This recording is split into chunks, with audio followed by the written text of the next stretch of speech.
defensively this year.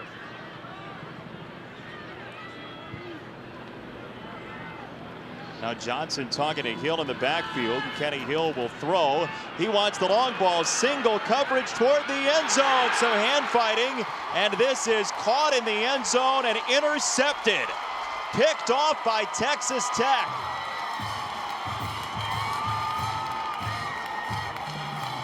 Douglas Coleman out of Zachary, Louisiana, the freshman, yanks it down.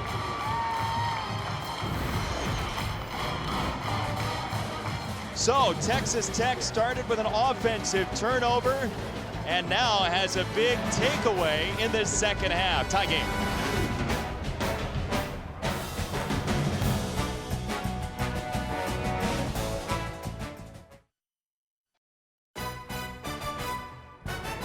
ESPN College Football, brought to you by Allstate, proud supporters of college football. It's good to be in good hands.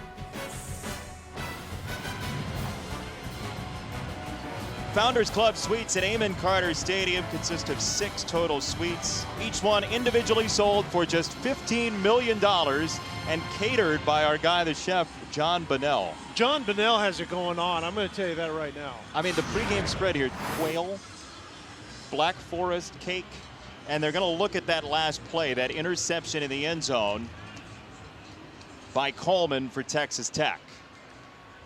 Yeah, Turpin is the receiver. It's another one of those Turp touches, and does Coleman actually come down with it? This ball was woefully underthrown and thrown with way too much air. Question is, does he have possession all the way through the catch? You know what happens here is I think Turpin does a tremendous job of becoming the defensive back and trying to strip that ball. Indisputable Ruling video of an interception evidence. and a touchback is under further review. Okay, so that we know. Here's the other part of this. Within the 5-yard line, if your momentum takes you into the end zone, that's officially a touchback. So if you're wondering why, if he caught the ball at the 1 or the 2 and then he goes into the end zone, as long as you're within the 5-yard line, that whole range, and your momentum starts toward the end zone, that is a touchback.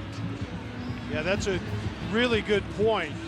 Watch Turpin grab for the ball right there. He becomes a defensive back on the underthrow, and the question is whether that ball got to the ground or not. It's held like a loaf of bread at the end, which typically isn't a great sign. Remember, the ball can touch the ground. If the receiver or defensive back is in control of the ball, that still can be an interception. So we're going to step aside while they look at it. We'll have a verdict coming back on a possible interception for the Red Raiders. Douglas Coleman's first career interception will stand. No indisputable video evidence. And here's our cleanest look at it. Yeah, and I think it was well called because we just simply couldn't definitively see the right arm, which is what possesses the ball when he comes up. He's holding it like a loaf of bread.